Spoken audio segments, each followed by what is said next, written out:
A lot of us are already familiar with the Lian Li PC-O11 Dynamic and its several iterations, but this one you probably haven't seen too much of yet. It's the O11 Vision. You getting all that, Raymond? This layout's gonna look fairly familiar. Again, the kind of like open air design that the O11 Dynamic tends to follow.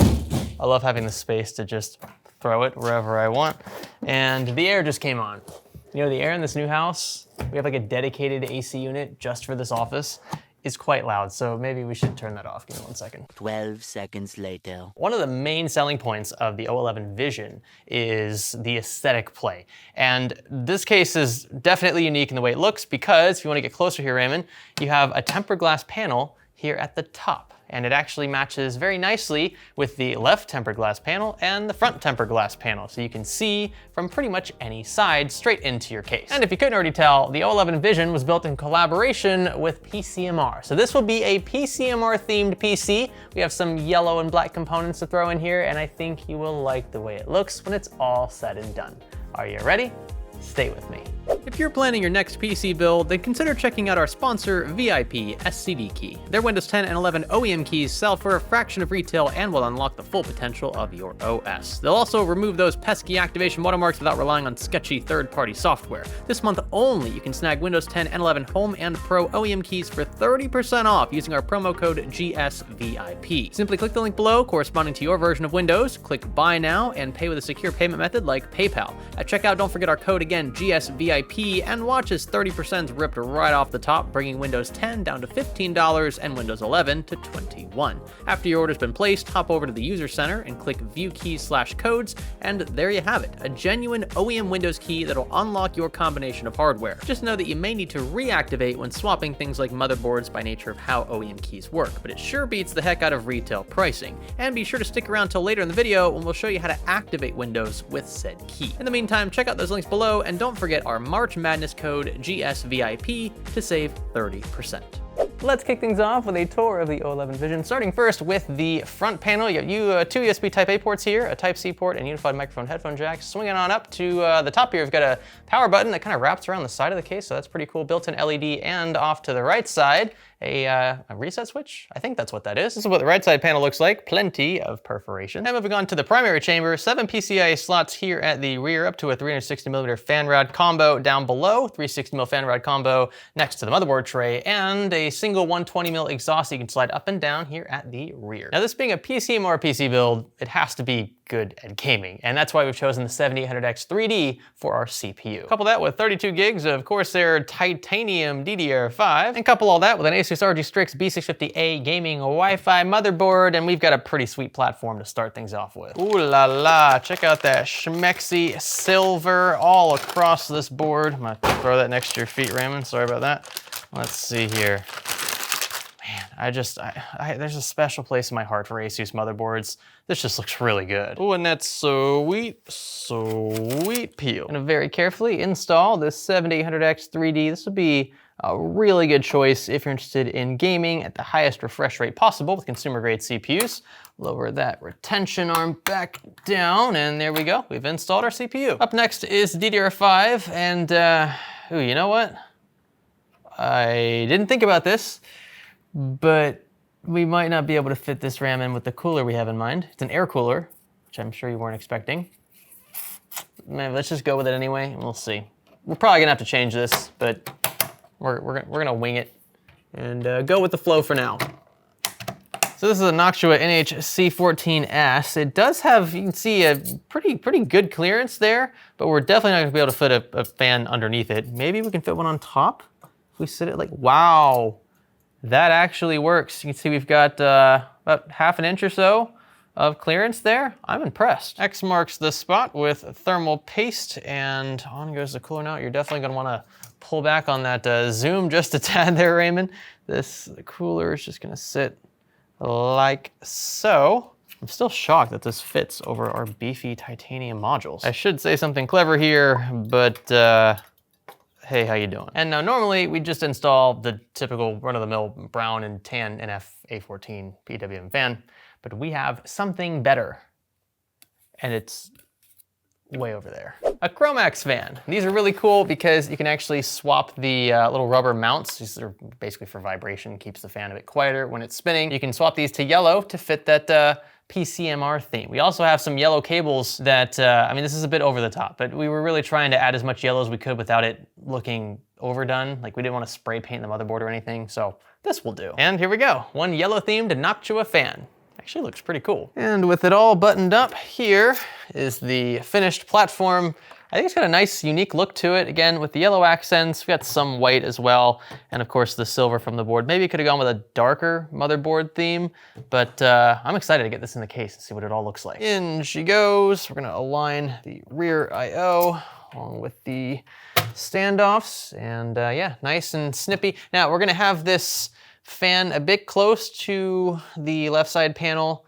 I'm not too concerned about it, but if you're planning to overclock or you think your chip's gonna run a little hotter, then maybe get yourself an Noctua cooler or some other cooler, if it's a tower cooler, that'll blow air left to right instead of top to bottom. You know, it's just something super cool about being able to see through glass on the top of your build. You just get a perspective that you don't usually get. And back over to the right side, this I didn't catch earlier. This is really cool. So original O11 Dynamics had, I think, 2 thumb screws up top, and maybe like a single screw at the bottom. Here though, it's just magnets, really strong ones. You swing this open, you have access to your Velcro straps and just general cable routing area. And there's a lot of space back here, along with the several zip tie points and drive mounting spaces. Gonna get front I/O taken care of, including this USB 3.0 cable.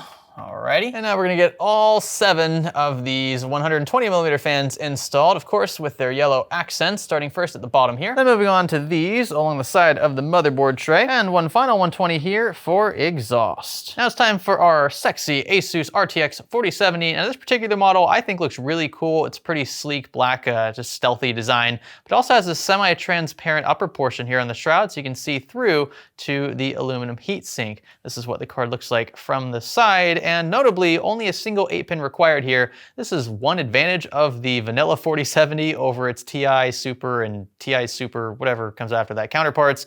You don't have that super finicky 12-volt high power connector. Just a single 8-pin will do here. So in she goes, and we thought about turning this card vertically, but we just feel like there was just too many fans showing in this build if we did that. I actually like it a little more subdued the way that it is here. Wow, that was a bit tight, but there we go. Pretty sleek and not a very long card either. Now, when it comes to the power supply, in this instance, it's not going to be seen, but I still wanted to fit the black and yellow theme a bit. So we've actually chosen Neo Eco. This is an NE1000 GM, so it's a modular 1000 watt 80 plus gold unit from Antec. And again, it has some like goldish yellow accents. We're trying, okay? Now these cables are pretty boring looking, just your run-of-the-mill black kind of ribbon style. So we've got some cable extensions, and of course, they have to be yellow. And I think these look really good. So you get these kind of transparent cable combs. The yellow matches almost perfectly with our Noctua fans. I think this is gonna be the icing on the cake. Now, if there's one thing I have to be sort of kind of critical of in this case, I don't mean for this to be a full-fledged review, obviously, but I am a bit disappointed that this power supply mounting bracket here kind of protrudes from the rear of the case. See just how far out it extends from the regular shape of the frame. That's the only thing that really bothers me. I know why they did it though. It's to make more room for larger power supplies down here so they don't interfere with your cable management area. Just gonna tighten this down. How's it going? Now, I gotta say, it's actually really convenient in this instance to have a clear tempered glass top panel, just not something you see every day. Just getting the last of these cables buttoned up. I think this looks really good. Right, and I think that is just about it. I've done a bit of cable management, but you really don't need to do too much in the O11 Vision because there's just so much room to just shove cables. I'm a bit ashamed of that. I'm gonna cover that back up. But it's literally that simple. You shove the right panel back on and you shouldn't have to come back here really ever again unless you wanna add things or take away things later. Alrighty then, it took a while to install all of these fans and well, you'll see in a second. If you ask me, it's probably a bit overkill on the yellow side of things. You know what? Keep rolling, Raymond. Just gonna, you've done well, my young Padawan, but I'm gonna take it from here. So I'm gonna give you a nice POV. I'm gonna give you a nice POV of what we've got going on here. So, like I said, it's a bit much on the yellow, but what happened here? What is? Got a little scrunched up there. Let's fix that. There we go. Sorry, PC Master Race. All right, this is also a little, you know, when you start like tightening cables up behind the motherboard tray, stuff like this happens. Anyway, I mean, long story short, it definitely has a black and yellow theme, which was the goal, and I've got to say, this O11 Vision is just absolutely beautiful. I mean, looking at it from below here, the fact that you can see straight through that top panel is just, I mean, it's such a unique idea, and I think it's implemented really well here, thanks to the engineers over at Lian Li. I suppose the last thing to do then is fire it up. Now I will show you just how this fares in 3D Mark Time, so I'll take an average score from the database, but I'm sure most of you are already familiar with how well a 7800X 3D fares in games, especially when paired with something like an RTX 4070. We've got power up front.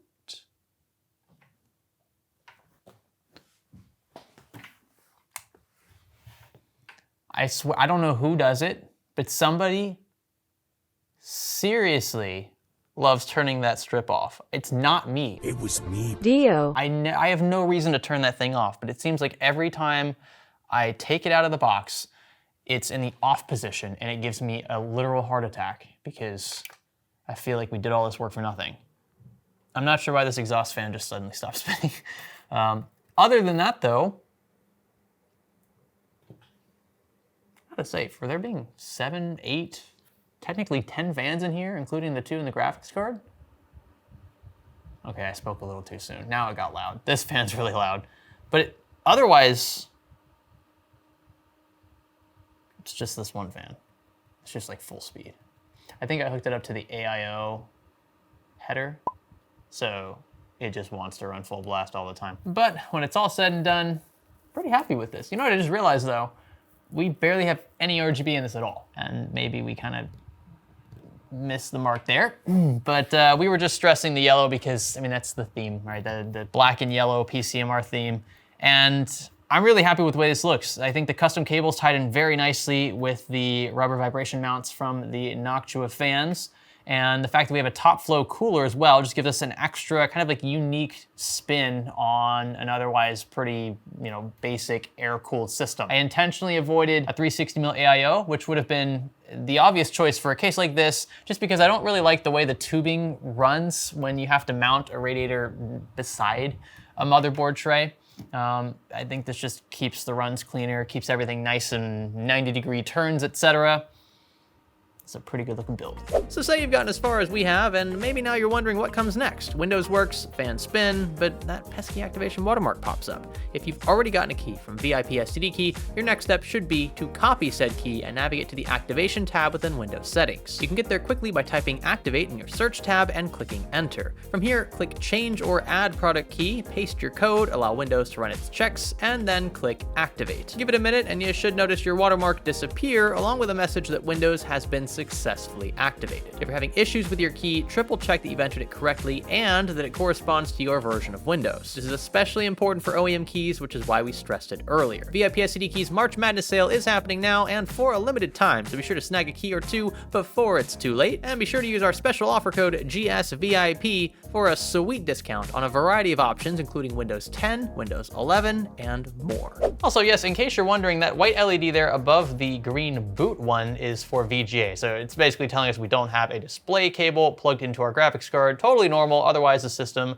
posted without issue. Also, I suppose we didn't totally blue ball you on the RGB. There is just a tiny smidge here in the Corsair Dominator Titanium DDR5, but other than that though, it's actually void of RGB, which I know is a bit unorthodox for a PCMR themed build. As for performance, in the 3D Mark Time Spy database, you can see that this combination of hardware here, a 7800X 3D and an RTX 4070, averages around 17,000 overall score, in this instance here, scoring better than 85% of all submitted results. Despite the CPU score being considerably lower than that of our graphics, the 7800X 3D is again one of the best gaming CPUs you can buy. It just has a lower core count overall, which means it doesn't fare as well on the physics test in Time Spy. Otherwise though, this is I'd say a very balanced system. You're gonna be very happy with this combination of hardware, and you still have room to upgrade your graphics card later if you run into some more cash. In a bit of a side note, my good friend Pedro, who founded PCMR several years ago, has been incredibly patient with us on this video because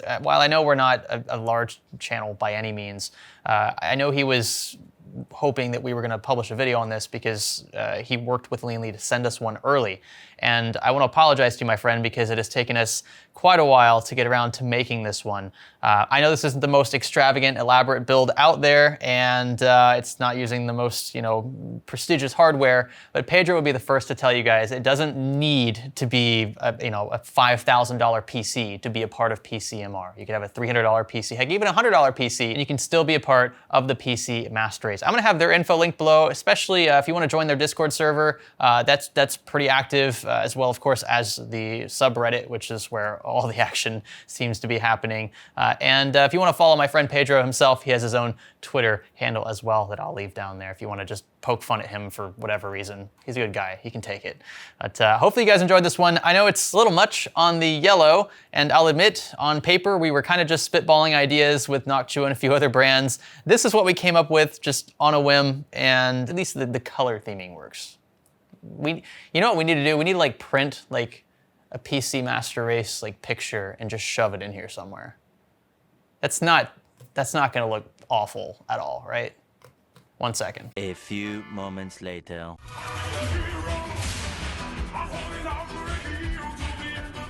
You doubted me, Raymond. You doubted me. I did.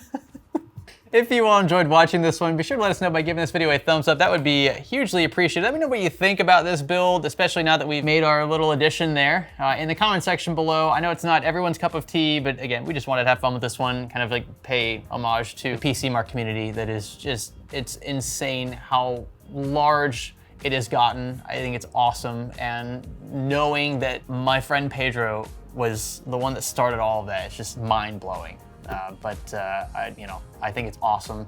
And again, if you're not a part of the PCMR community on Reddit, especially already, we're gonna have all that info down below, as well as all of these components here if you'd like to build something similar yourself. Get subscribed, and what else? Anything else?